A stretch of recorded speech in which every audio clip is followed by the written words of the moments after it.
Oh, definitely, there is no stability at all with regard to our government institutions. Hindi lang ngayon, even before. We saw how they abused the power and the institutions for their gains.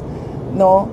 Hindi lang yan siya ngayon. Matagal na ako nagsasabi, yung budget, walang nakikinig sa akin.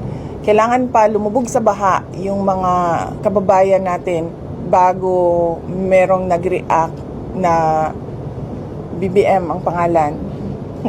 Even then, hindi pa nagtutugma yung kanyang reaction sa dapat niyang gawin.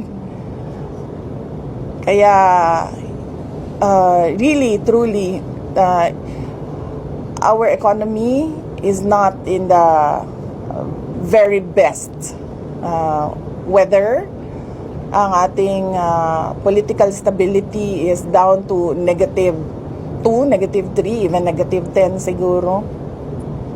Magulo siya kasi unang-una walang vision, walang direction, walang plano. Nakikita mo puro sila politika at paninigurado na may pera sa bulsa at yung eleksyon nila sa susunod na darating na eleksyon. Ganun ang makikita mo na ginagawa ng gobyerno. Wala kang nakikita sa gobyerno ngayon na